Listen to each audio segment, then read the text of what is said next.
নমস্কার বন্ধুরা, কেমন আছেন? আশা করি সকলেই ভালো আছেন। দীপার রান্নাঘরে আপনাদেরকে স্বাগতে। আমি আপনাদের জন্য নিয়ে এসেছি বিস্কুটের রেসিপি। একদম বাজারের মতন বিস্কুট আমি আপনাদের একটি ডিম আর সুজি দিয়ে তৈরি করে দেখাবো। একদম মচমচে খাস্তা বিস্কুট। একবার খেলে আপনাদের বারবার খেতে মন চাবে।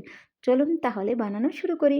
বিস্কুটটা বানানোর জন্য কী জিনিসগুলো নিয়েছি? একটি ডিম, মিল্ক পাউডার, সুজি, দুধ আর চিনি। সম্পূর্ণ জিনিসগুলো আমি দেখিয়ে দিয়েছি। বন্ধুরা, রেসিপি যদি পছন্দ হয় লাইক, কমেন্ট, শেয়ার আর সাবস্ক্রাইবার করে আমার পাশে থাকবেন। প্লিজ বন্ধুরা, লাইক আর কমেন্ট দুটোই করে যাবেন। চলুন তাহলে বানানো শুরু করি। প্রথমে গ্যাসটা অন করে একটা প্যান আমি বসিয়ে দিয়েছি। প্যানটা প্রথমে ভালো করে গরম করে নিয়েছি। তারপরে 4 চামচ ঘি দিয়ে দিয়েছি। ঘিটাকে প্রথমে সুন্দর করে গরম করে নিয়েছি। ঘিটা গরম হওয়ার পরেই সুজিটা ঢেলে দিয়েছি। সুজিটা ঢেলে দিয়ে প্রথমের দিকে সুন্দর করে সুজি আর ঘিটাকে মিশিয়ে নেব। এভাবে নাড়াচাড়া করে সুন্দর করে সুজি আর ঘিটাকে আমি সুন্দর করে মিশিয়ে নিয়ে ভেজে নেব। ঘি থেকে সুন্দর একটা গন্ধ বেরিয়ে আসবে, তখনই আমি দুধটা দিয়ে দেব। সেইভাবে খেয়াল রেখে সুন্দর করে নাড়াচাড়া করে আমি ভেজে নিয়েছি। আমার সুজিটা ভাজা হয়ে গেছে। এখন এর ভিতরে 1 কাপ দুধ দিয়ে দিয়েছি। পুরো 1 কাপ দুধ নিয়েছি আমি। 1 কাপ দুধই আমার হয়ে যাবে ডোটা রেডি। দুধটা দেওয়ার পরে ভালো করে নাড়াচাড়া করে মিশিয়ে নিয়েছি। মেশানোর পরে মিল্ক পাউডারটা দিয়ে দিয়েছি। মিল্ক পাউডারটা দেওয়ার পরে ভালো করে নাড়াচাড়া করে আমি মিশিয়ে নেব। মিশিয়ে 2-3 মিনিট ধরে এটাকে সুন্দর করে নাড়াচাড়া করে নিয়েছি। নাড়াচাড়া করে একটু রান্না করে নিয়েছি। তারপরে একটা ডিম দিয়ে দিয়েছি।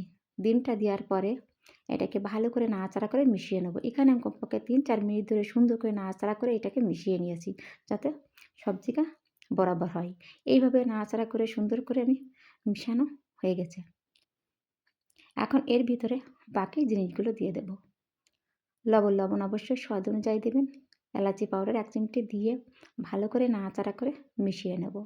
এই দুটোকে সুন্দর করে নাড়াচাড়া করে মিশিয়ে নিয়েছি। তারপরে 1 কাপ চিনি। এখানে শুকনো মনে হচ্ছে না? চিনিটা দেওয়ার পরে এটা পাতলা হয়ে যাবে। চিনিটা দিয়ে ভালো করে নাড়াচাড়া করে মিশিয়ে নেব ডোটার সঙ্গে। এইভাবে সুন্দর করে সময় নিয়ে নাড়াচাড়া করে মিশিয়ে নিয়েছি আমি। মেশাতে আমার চিনিটা ধীরে গলে যাচ্ছে। দেখুন বন্ধুরা, আমার ডোটা আগে থেকে কতটা পাতলা হয়ে গেছে। চিনিটা গলে সম্পূর্ণ পাতলা এসে গেছে। দেখুন, আগে মনে হচ্ছিলো যে কতটা শুকনো হয়ে গেছে। দেখুন একদম পাতলা হয়ে গেছে। আমার সম্পূর্ণ চিনিটা গলে গেছে। এখন এটাকে লো ফ্লেমে সুন্দর করে নাড়াচাড়া করে আমি সুন্দর একটা ডো তৈরি করে নেব। নাড়াচাড়া করতে ডোটা আগে থেকেই গাঢ় হয়ে যাবে, বিস্কুটের জন্য রেডি হয়ে যাবে। আর এখানে খুন্তিটা কখনোই বন্ধ করবেন না। যদি বন্ধ করেন তলাটা লালটা এসে যাবে। দেখুন আগে থেকে কতটা শুকিয়ে আমার ডোটা রেডি হয়ে গেছে। এখন ডোটাকে একটা থালাতে নামিয়ে নেব। একটা থালা নিয়েছি, থালাতে নামিয়ে নিয়েছি। নামানো হয়ে গেছে। এখন এটাকে একটু খুন্তি দিয়ে সুন্দর করে সেট করে দিয়েছি, কারণ গরম আছে।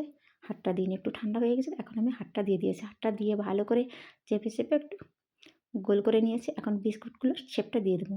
আমি বিস্কুটগুলো গোল করে বানাবো। আপনারা চাইলে অন্য কোনো ডিজাইনও বানাতে পারেন। এই দেখুন, আমি এইভাবেই বানিয়ে নিয়েছি। এভাবে সম্পূর্ণ বিস্কুটগুলো আমি বানিয়ে নিয়েছি। দেখুন বন্ধুরা, কেমন হয়েছে আমাকে অবশ্যই কমেন্ট করে জানাবেন।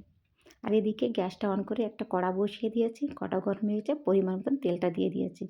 তেলটাকে ভালো করে গরম করে নিয়েছি। তারপরে বিস্কুটগুলো দিয়ে দিয়েছি।